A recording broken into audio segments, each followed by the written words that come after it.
जलती क्षमा देती है प्रेरणा रोशनी के लिए, बहती हवा देती है प्रेरणा जिंदगी के लिए, जीवन वो जो बने प्रेरणा किसी के लिए। प्रेरणा कार्यक्रम में आप सभी का हार्दिक स्वागत है। मित्रों, इस कार्यक्रम में हम कुछ ऐसी हस्तियों से आपको रूबरू करवाने जा रहे हैं जिन्होंने अपना संपूर्ण जीवन ईश्वरीय सेवा अर्पित कर दिया, जिन्होंने न स्वयं अपने आप को ईश्वर के रंग में रंगा बल्कि लाखों आत्माओं को आध्यात्म के पथ पर चलने के लिए प्रेरित किया। ये कार्यक्रम ऐसी ही महान विभूतियों को अर्पित है, समर्पित है। प्रेरणा। पंजाब के मशहूर शहर लुधियाना में प्रजापिता ब्रह्मा कुमारी ईश्वरीय विश्वविद्यालय की संचालिका के रूप में राजकुमारी दीदी जी निमित्त हैं। आपका जन्म सन 1941 में अखंड भारत के पंजा साहिब शहर में हुआ। अपने धीरज और शांति के विशेष गुण के कारण आप सन 1961 में ईश्वरीय ज्ञान के संपर्क में आई। सन 1964 में आपको संस्था के संस्थापक ब्रह्मा बाबा से मिलने का सौभाग्य मिला। बाबा की अलौकिक पालना से प्रभावित होकर आपने अपना जीवन प्रभु अर्पण कर दिया। मुंबई, मद्रास आदि स्थानों पर सेवाएं देते हुए आप सन 1972 से लुधियाना की ईश्वरीय सेवाओं को सुचारू रूप से चला रही हैं। आपने अब तक अनेकों युवा रैलियों, मेलों, प्रदर्शनियों, पदयात्राओं द्वारा जन जन को ईश्वरीय संदेश दिया है। सेवाओं का विस्तार देखते हुए आपने सन 2010 में विश्व शांति सरोवर रिट्रीट सेंटर का निर्माण किया, जहां हजारों विद्यार्थी ईश्वरीय ज्ञान का अध्ययन करते हैं तथा राजयोग का अभ्यास करते हैं। वर्तमान समय आप 4 सेवा केंद्रों, 2 उप सेवा केंद्रों और 22 गीता पाठशालाओं के द्वारा 3000 से अधिक भाई बहनों का जीवन कमल पुष्प समान पवित्र बना रही हैं। 61 में हमने बीए का इम्तिहान दिया और उस समय ही ब्रह्मा कुमारी सेंटर हमारे पड़ोस में शाखा खुली और उस शाखा में हमारे माताजी जाने लगे और वहाँ उनको अच्छा लगा और उन्होंने आकर हमें कहा कि आप शाम को फालतू बैठकर बातें करते रहते हो इधर उधर की और ताश खेलते रहते हो, तो जाकर थोड़ा अच्छी बातें सुना करो। तो हमने कहा ठीक है, हम किसी दिन चले जाएंगे। तो एक दिन मैं और मेरी फ्रेंड दोनों शाम के टाइम सेवा केंद्र पर गए और वहाँ पर प्रवचन चल रहा था और पूरा होने को था। तो उसी समय ही कहा वहाँ की दीदी ने कि परमात्मा निराकार हैं और उनको पिता की तरह से हमको याद करना चाहिए। तो ये बात सुनकर हमको लगा कि निराकार को पिता की तरह से कैसे याद करेंगे, क्योंकि निराकार माना जिसका कोई रूप नहीं। अब पिता की तो या तो शक्ल देखी होती है या कोई तस्वीर देखी होती है और या फिर कोई ह्यूमन फिगर के रूप में याद करेंगे। जब वो निराकार है तो उसे हम पिता के रूप में कैसे याद कर सकते हैं। ऐसे कुछ प्रश्न हमने उनसे किए भी। तो उस समय निर्वैर भाई जी जयपुर में सेवा पर आए हुए थे और सेवा के टाइम उन्होंने हमें कहा कि आपको ये बातें ऐसे समझ नहीं आएंगी, आप 7 दिन का कोर्स करो। तो मैंने और मेरी फ्रेंड ने विचार किया चलो कल से हम कोर्स करेंगे। तो दूसरे दिन हम जब कोर्स करने के लिए आए तो वहाँ पर बहन जी ने हमें आत्मा के बारे में समझाया कि तुम शरीर नहीं, तुम एक ज्योति स्वरूप आत्मा हो। तो हमने बहन जी से कहा अच्छा आप हमें कहते हैं आप आत्मा हो तो आपने भी आत्मा को देखा है। तो बहन जी ने कहा कि देखो ये शरीर जड़ है, आत्मा चैतन्य, आप आत्मा ही हो। उस समय इतना लॉजिक तो होता नहीं था। तो उनके कहने का ढंग इतना प्यार से था और सुंदर था। तो मैंने कहा अच्छा हम एक्सेप्ट कर लेते हैं कि सपोज़ मैं आत्मा हूँ। और मन में एक संकल्प कर लिया कि मैं आत्मा हूँ, और उसी संकल्प को लेकर और जब सेवा केंद्र के दरवाजे से निकले और अपने लौकिक घर के दरवाजे तक पहुँचे तो ऐसे लगा मैं अशरीरी हो गई हूँ। और वो स्थिति मुझे इतनी अच्छी लगी, स्वीट लगी, और जैसे आत्मा के सारे गुण, शांति, सुख, प्रेम सब मेरे अंदर ही मर्ज हो गया और बड़ा ही अच्छा अंदर महसूस होने लगा।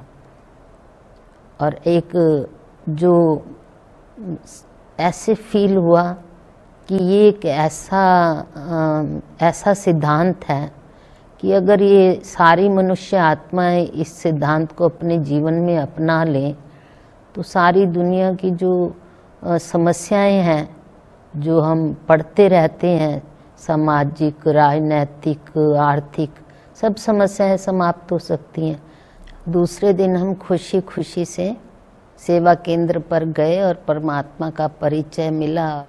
परमात्मा का परिचय प्राप्त करने के बाद हमें एक नशा सा भी चढ़ने लगा कि हम इतने ऊंचे बाप के बच्चे हैं। तो दूसरे दिन का कोर्स जब पूरा हुआ, लेसन पूरा हुआ, तो तीसरे दिन जब हम आए तो हमें सृष्टि चक्र के बारे में बताया गया। सृष्टि चक्र का जब ज्ञान मिला तो जो लौकिक पढ़ाई की थी वो बुद्धि में आने लगी कि यहाँ तो हम इतने ऊंच थे, फिर नीचे आए, और लौकिक में हम पढ़ते आए थे कि पहले पाषाण युग था, धीरे धीरे विकासवादी सिद्धांत बुद्धि में आने लगा, डार्विन्स थ्योरी बुद्धि में आने लगी। तो थोड़ा हम पजल हो गए कि हम पढ़ते क्या हैं और यहाँ बताया तो कुछ और जा रहा है। परंतु बाद में वहाँ की दीदी ने हमें एक त्रिमूर्ति मैगजीन दिया और उसमें जगदीश भाई जी का विकासवादी सिद्धांत पर एक लेख था और उसमें फॉसिल्स के बारे में बताया हुआ था। तो वो पढ़कर हमारे अंदर ये बात क्लियर हो गई कि ये विकासवादी सिद्धांत जो है सत्य नहीं है और जो यहाँ बताया जा रहा है वो सही है। हमारी भारतीय संस्कृति बहुत ही ऊंची है। इस तरह से धीरे धीरे ज्ञान सुनते सुनते फिर मुरली सुनने लगे, और मुरली में जब आया भगवानोवाच्य तो फिर थोड़ा रुकना पड़ा, क्योंकि अंदर आया जब भगवान इस धरती पर आ जाए तो पता नहीं क्या हो जाएगा। और बहुत बड़ी बात है भगवान का आना इस धरती पर जैसे जैसे मुरली स्पष्ट होती गई, मुरली की समझ आती गई, ज्ञान की गुहिता बुद्धि में बढ़ती गई, तो निश्चय बन गया कि भगवान आ चुका और उसका कार्य चल रहा है और हमें उसके कार्य में मददगार बनना चाहिए। तो ये सब बुद्धि में जब आ गया तो घर का भी विरोध शुरू हुआ, क्योंकि निश्चय जैसे ही हुआ तो हमने धारणाएं शुरू की, आहार शुद्धि, व्यवहार शुद्धि। तो जब ऐसे धारणाएं शुरू की तो परिवार वाले विरोध करने लगे, क्योंकि समाज में एक वायुमंडल फैल गया।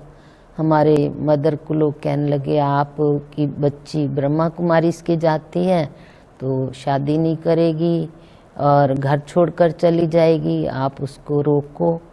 तो फिर घर में बार बार हमारे लिए विरोध और मना डांट वगैरह पड़ती रहती थी। हम अपना काम करते रहते थे, वो लोग अपना काम करते रहते थे रोकने का। तो कई इस बंधन में भी कई अनोखे अनुभव भी किए, कैसे बाबा की हमको मदद मिलती रहती थी और आखिर धीरे धीरे बंधन ढीले होने लगे। एक बार हम बाबा से भी मधुबन में मिलने के लिए गए, वो भी चांस बड़ा मुश्किल से मिला।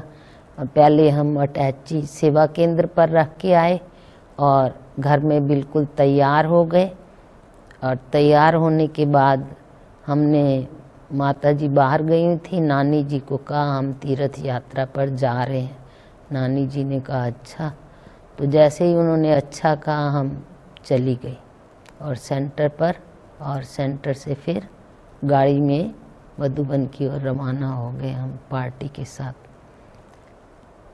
तो जब मधुबन में आए तो ऐसे लगा कि ये तो अपना ही घर है।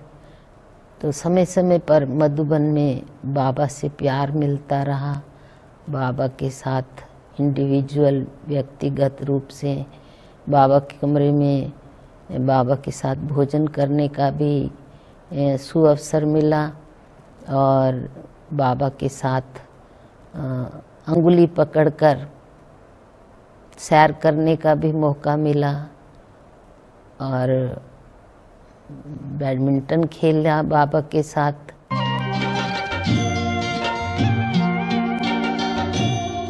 सुना सकते हैं ज्ञान भी, बता सकते हैं बातें भी, सुना सकते हैं ज्ञान भी, बता सकते हैं बातें भी। मिला है रस जो इस दिल को पिलाया वो नहीं जाता। तेरा वो प्यार है बाबा जो समझाया नहीं जाता।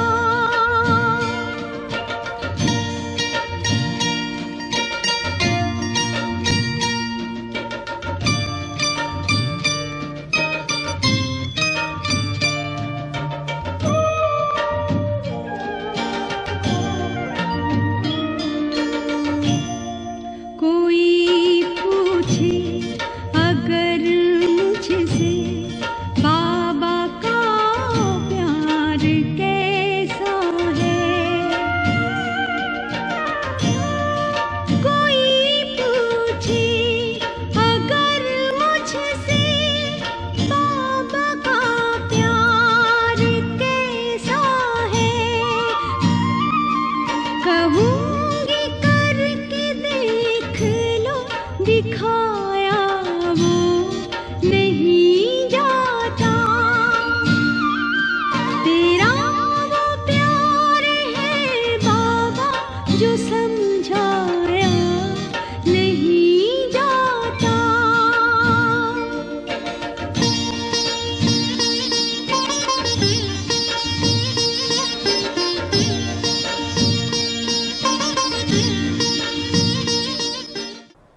और 69 में जब बाबा अव्यक्त हो गए तो हमारी कुमारियों की भट्ठी रखी हुई थी। दादियों ने भट्ठी रखी, भट्ठी का प्रोग्राम बनाया।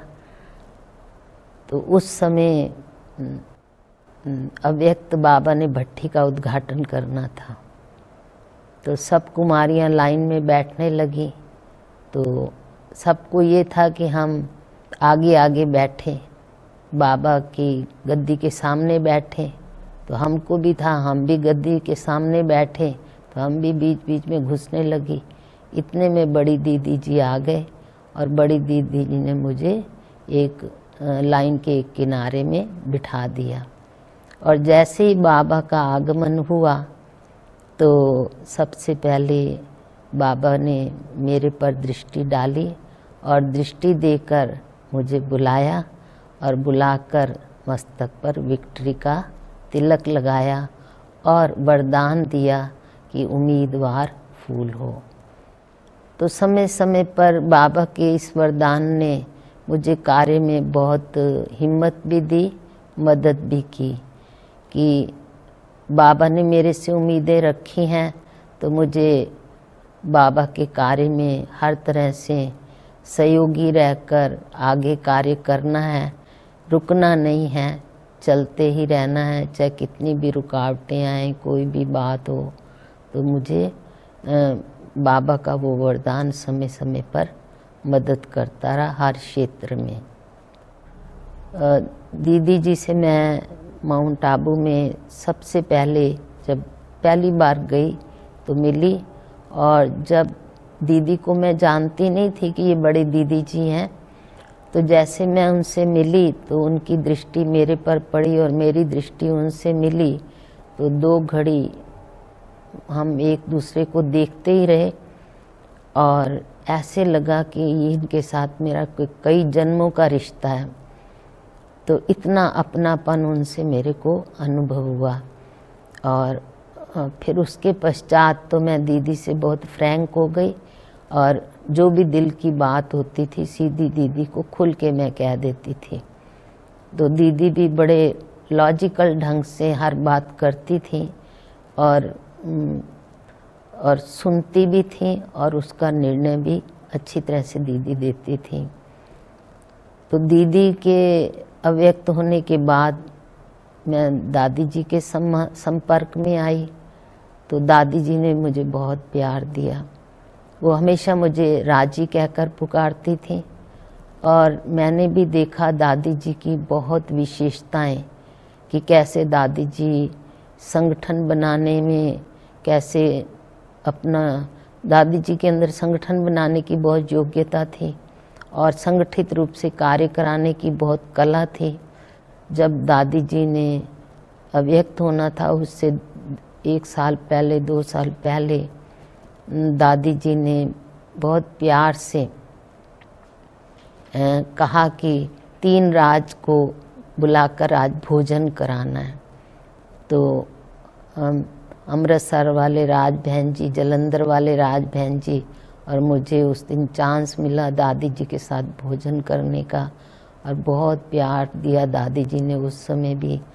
और वैसे भी दादी जी समय समय पर कोई भी परिस्थिति आती उसमें बहुत स्नेह लुटाती थी। और जैसे पंजाब में लुधियाना में हमारा आना हुआ सेवाओं पर, तो सबसे पहले मैंने आते ही क्या देखा कि बॉम्बे, जयपुर, मद्रास में तो बड़े बड़े सेंटर थे।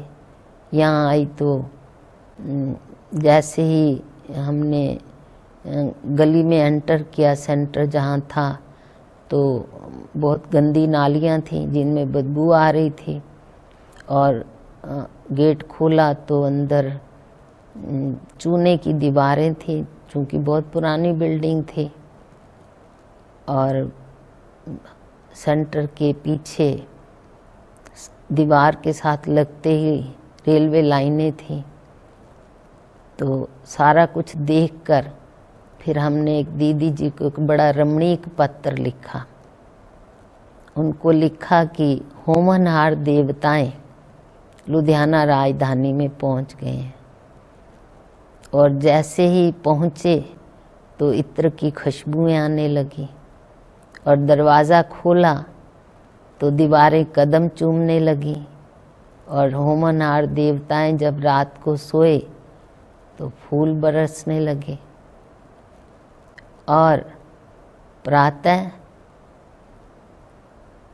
ट्रेन की सीटियों की आवाज़ से, उनके मधुर गीतों से होमनहार देवताएं जाग उठे। ऐसा रमणीक सा पत्र लिखकर हमने दीदी जी को भेजा। छतें कमज़ोर थीं तो बरसात का सीज़न आ गया और एक विजिटिंग रूम की छत लीक करने लग गई। तो सब ने कहा इसका दरवाज़ा बंद कर दिया जाए, इसमें जो जाएगा बैठेगा तो छत गिरने का खतरा है। कुछ समय बाद फिर रसोई की छत लीक करने लग गई, तो रसोई को भी दूसरे कमरे में शिफ्ट किया।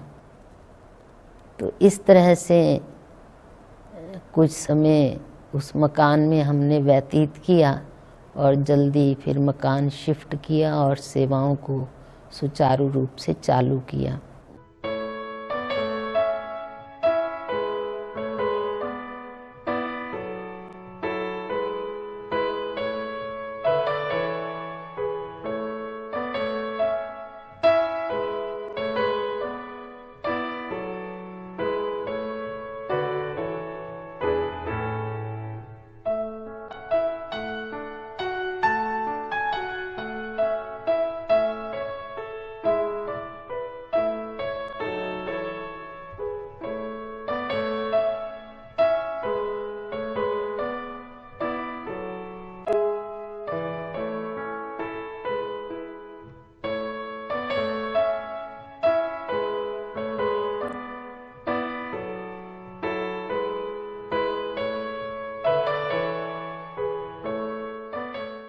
मुरली जैसे मुझे बहुत अच्छी लगती थी और मुरली के बिना मैं रह नहीं सकती थी। तो मुरली को मैंने बहुत अपने साथ जोड़ कर रखा और मुरली से ही मुझे हर तरह की शक्ति मिलती रही।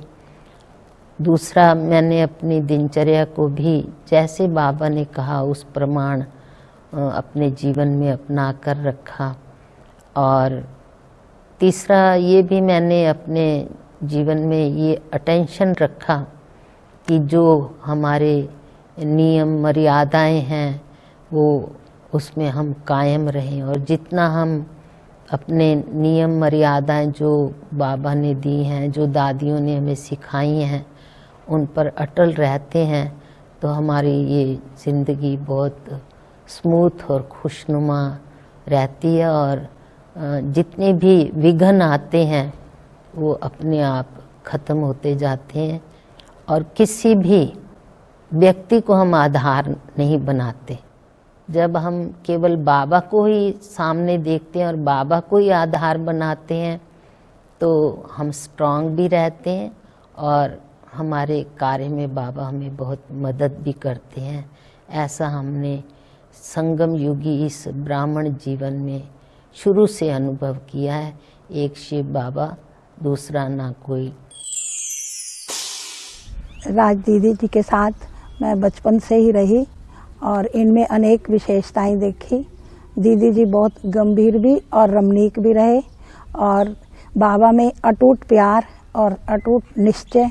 कोई भी कार्य करते बाबा को साथ लेके तो निर्भयता होकर के करते और इनकी डिसीजन पावर भी बहुत अच्छी और दूसरों को परखने की शक्ति भी बहुत अच्छी है।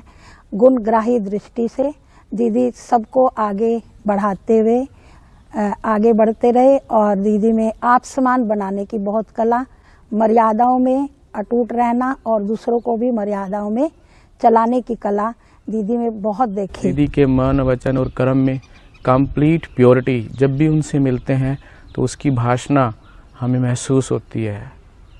क्रोध मेरे को बहुत आता था।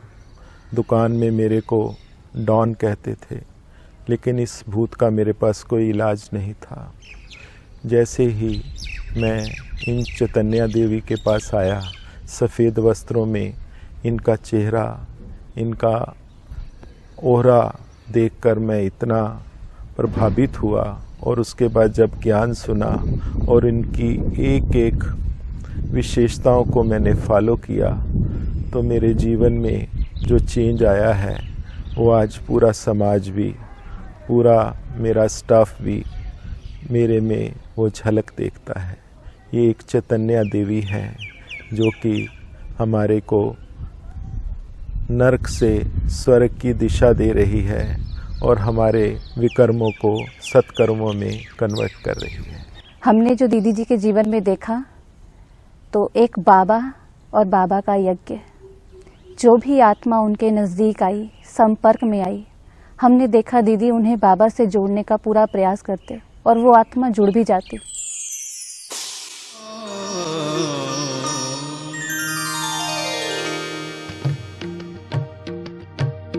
भूमंडल पर स्वर्ग रचाने आया, रचनाकार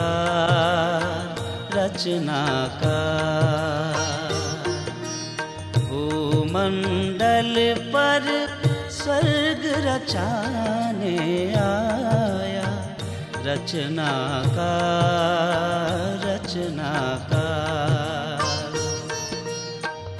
रूप विचित्र रंग निराला, रूप विचित्र रंग निराला, अनोखा चित्रकार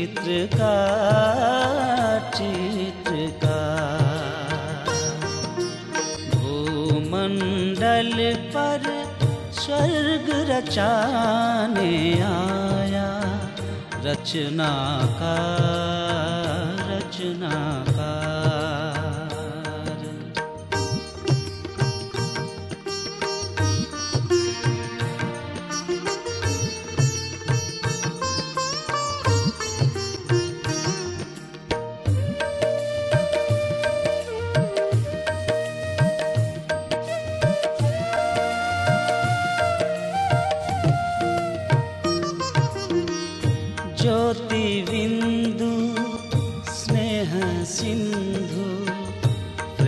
सुधारस बरसाए, ज्ञान की मुरली सुनाए जब वो अंतर मन हर्षाए। आप समान बनाने आया, आप समान बनाने आया, परम है वो शिल्पकार। रूप विचित्र रंग निराला अनोखा, चित्रकार चित्रकार।